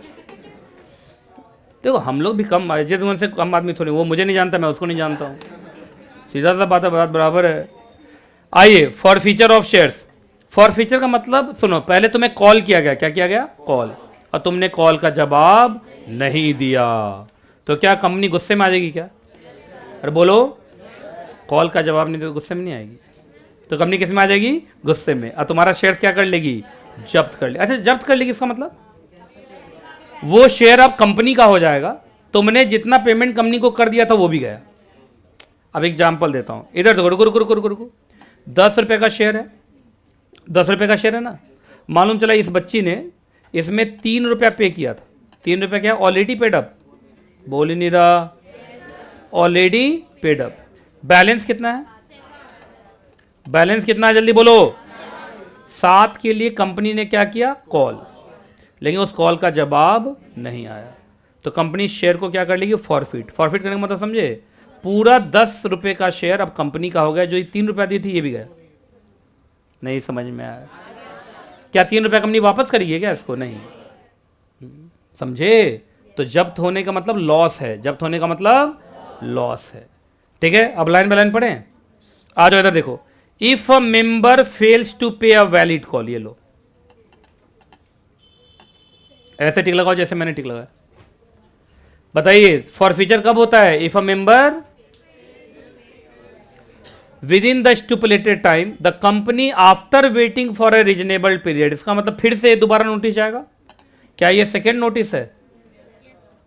देखो पहला नोटिस कॉल नोटिस गया था, ठीक है, तुमने जवाब नहीं दिया, तो कंपनी एक बार फिर 14 दिन का नोटिस देती है। क्या देगी जान मालूम है, देखिए जैसे मालूम चला उस शेयर होल्डर का नाम है कशिश, तो एक पहले कॉल नोटिस गया था, उसमें बोला गया था तुम कितना 7 रुपये बाकी था, तुम अपना 7 रुपये पे कर दो, पर इसने पे नहीं किया। फिर इसको दोबारा नोटिस जाएगा कि देखिए एक हमने कॉल नोटिस आपको भेजा था, उसका लास्ट डेट खत्म हो चुका है, आपकी तरफ से कोई जवाब नहीं आया, अब हम फिर से आपको नोटिस दे रहे हैं और फिर से 14 दिन का टाइम दे रहे हैं, लेकिन इस बार विथ इंटरेस्ट देना पड़ेगा। अच्छा दोबारा नोटिस पे फिर 7 रुपया नहीं मांगूंगा, 7 रुपये पे क्या लूँगा, इंटरेस्ट। आप समझ नहीं रहे हो, क्योंकि अगर आप इंटरेस्ट नहीं लोगे तो हर शेयर होल्डर क्या बोलेगा, पहला नोटिस जाने दो दूसरा आएगा, नहीं समझे। तो ऐसे में तो कोई भी पहले नोटिस में पैसा नहीं देगा, हर आदमी दूसरे नोटिस का इंतजार करेगा, तो दूसरे नोटिस पे क्या लगेगा, इंटरेस्ट, ठीक है। इंटरेस्ट के साथ आप पैसा दे दीजिए, अगर आपने नहीं दिया तो अब मैं कोई नोटिस नहीं दूंगा, अब मैं शेयर फॉरफिट कर लूंगा, समझे। आइए अच्छा एक बात है, टेबल एफ में प्रोविजन है इसका, यस। कौन कर सकता है, बोर्ड ऑफ डायरेक्टर, और डायरेक्टर्स का मतलब बोर्ड ऑफ डायरेक्टर ना, तो क्या पास होगा यहाँ पे, बी आर का मतलब बोर्ड रेजोल्यूशन। तो क्या board of director board resolution pass करके ऐसे शेयर होल्डर जिनको 2 बार नोटिस चला गया फिर भी पेमेंट नहीं किया, क्या उसका शेयर फॉरफिट कर सकता है, बोलो, यस। अच्छा फॉरफिटेड शेयर्स किसका प्रॉपर्टी हो जाएगा, है ना, forfeited shares become the property of the company. चलो एक अच्छी बात बताता हूं तुम्हें, इधर सुनो, एक बात बताइए, अभी तुमने एग्जाम्पल में देखा था, ये वाला एग्जाम्पल था, ये 10 रुपये का शेयर, 3 रुपया पेडअप, बैलेंस 7 रुपया, कॉल मंगवाया गया, कॉल पे जवाब नहीं गया, शेयर फॉरफिट कर लिया गया। अब ये शेयर किसका हो गया, कंपनी का, पर एक सेक्शन है कंपनीज एक्ट में, इधर देखना, सुन लो, ये नॉलेज है बहुत जरूरी। कंपनीज एक्ट का कहना है कि कंपनी अपना ही शेयर्स अपने नाम पे रख नहीं सकती, समझे। तो तुम बोल रहे हो कि ये शेयर कंपनी का हो जाएगा, तो कंपनी अपना ही शेयर अपने नाम में कैसे रखेगी, तो सुनिए क्या होता है, सो सुनो। कंपनी को कितना पैसा मिल गया था, 3, कंपनी को क्या मिल गया था, 3, और 7 रुपया मिलना भी बाकी था, ठीक है। तो कंपनी जो 7 रुपया मिलना बाकी था मिला तो नहीं, तो कंपनी दिखा देती है कि उस 7 रुपये से हमारा कैपिटल रिड्यूस हो गया, क्या हो गया, रिडक्शन ऑफ शेयर कैपिटल, क्या हो गया, रिडक्शन ऑफ शेयर कैपिटल। बात समझ में आ रही कि नहीं आ रही, पहले बताइए आप। तो कोई भी कंपनी अपना कैपिटल रिड्यूस करना नहीं चाहेगी, क्योंकि कैपिटल रिड्यूस करने से क्या होता है, क्योंकि देखो कंपनी अपना शेयर अपने हाथ में रख नहीं पाएगी, उसको शेयर फाड़ के फेंकना पड़ेगा, जहां कंपनी शेयर फाड़ के फेंकेगी तो क्या हो जाएगा, reduction of share capital. Reduction of share capital होते ही सेक्शन 66 लगेगा, वो बोलेगा एनसीएलटी का अप्रूवल। तो कोई भी कंपनी फॉर फीचर जैसे छोटे इवेंट पे NCLT का अप्रूवल तो नहीं चाहेगी, तो कंपनी क्या करती है मालूम है, इसलिए उसको फिर से री इशू कर देती है, दोबारा किसी दूसरे आदमी को बेच देती है। तो ये कंपनी को मालूम अपने पास रखेंगे तो क्या करना पड़ेगा, फाड़ के फेंकना पड़ेगा। फाड़ के फेंकना becomes what, reduction of share capital.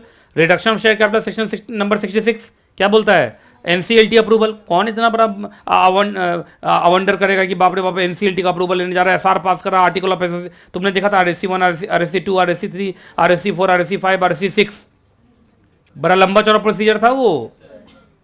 तो कंपनी क्या करती है, उसको अपने पास रखती ही नहीं है। किसी से फॉरफिट किया, जैसे इनसे फॉरफिट किया, देखो ये शेयर होल्डर ही नहीं देख रहा, हाँ इससे मैंने फॉरफिट किया, तो ये शेयर मैं अपने पास ना रख के मैं इनको बेच दूंगा। अच्छा एक क्वेश्चन पूछता हूँ, इनको बेचते हुए क्या 3 रुपये का डिस्काउंट दे सकता हूँ इसको, या 3 से ज़्यादा भी? 3 दे सकता हूँ। जानते हो क्यों 3 दे सकता हूँ? क्योंकि 3 मुझे इससे मिला हुआ है, 7 रुपया इससे मिल जाएगा, 7 3 10। क्योंकि अगर मैंने इनको 4 रुपये का डिस्काउंट दिया तो ये 6 देगा, इधर से मिला है 3, तो 6 3 9 ही हुआ, ये कहाँ गया? तो बताइए क्या कंपनी डिस्काउंट दे सकती है री इशू करते वक्त? री इशू का मतलब रीसेल होता है, एक्चुअली रीसेल वर्ड होता है। री इशू क्या होता है? इशू तो एक ही बार होता है। अरे इशू तो एक ही बार होता है ना, एक तरीके से सेल है ना। कंपनी पुराने शेयर होल्डर का शेयर नए शेयर होल्डर को बेच रही है, ये है ना। तो यहाँ सेल वर्ड होना चाहिए, इशू वर्ड होना नहीं चाहिए। इशू तो एक ही बार होता है जो कंपनी करती है। चलो अब लाइन बाय लाइन पढ़ें। तो क्या कोई भी कंपनी चाहेगी रिडक्शन ऑफ शेयर कैपिटल कर लेना ना, है ना। कंपनी को अगर कैपिटल ही रिड्यूस करना था तो कॉल क्यों मंगवा रही थी? कंपनी कॉल मंगवा रही, मतलब पैसे की जरूरत है। बात सही कह रहा हूँ कि नहीं कह रहा हूँ? तो कंपनी क्या करती है, रिडक्शन ऑफ शेयर कैपिटल करने के बजाय उसको क्या कर देती है, रीसेल। क्या? रीसेल। आइए फिर टेबल एफ से पढ़िए। सबसे पहले बताइए क्या आपके आर्टिकल में ऑथराइजेशन होना चाहिए फॉर फीचर के लिए? नहीं है तो आर्टिकल को अल्टर करेंगे कौन से सेक्शन में? 14। क्या पास होगा? SR। क्या पास होगा? SR। उसके बाद डायरेक्टर को क्या पास करना पड़ेगा? Board resolution. उसके बाद क्या आपको एक बार और नोटिस देना पड़ेगा? बोल ही नहीं रहा कोई। ये फर्स्ट नोटिस है कि सेकंड नोटिस है? अच्छा फॉर फीचर क्या किसी से बदला निकालने के लिए किया जा सकता है कि किसी भी शेयर होल्डर को परेशान करना है तो उसका शेयर उठा के क्या कर लिया, फॉरफिट ना। फॉर फीचर का इस्तेमाल सिर्फ बोनाफाइड पर्पस के लिए होना चाहिए और only for the benefit of. याद रहेगा? कोई दिक्कत, कोई परेशानी, कोई दुख? चलिए री इशू बता ही दिया था। एक्चुअली री इशू नहीं होता है, क्या होता है? रीसेल होता है। क्या होता है? रीसेल। ठीक है। अच्छा डिस्काउंट दिया जा सकता है, कितना डिस्काउंट? सिर्फ उतना ही डिस्काउंट जो ऑलरेडी कंपनी को मिल चुका है। अपने वाले एग्जांपल में कितना मिल चुका था? 3। तो 3 रुपये का डिस्काउंट दे भी दोगे तो कंपनी पे कोई फर्क पड़ने वाला नहीं है, क्योंकि 3 रुपये मिला था पुराने से, 7 मिलेगा नए से, 7 3 10। तो 3 रुपये तक का डिस्काउंट दिया जा सकता है। बाकी री इशू भी होगा, उसके लिए भी क्या पास होगा? फिर से PR पास होगा। क्लियर है कि नहीं क्लियर है? तो ये चैप्टर तो हो गया KHATAM खत्म। अब आप मुझे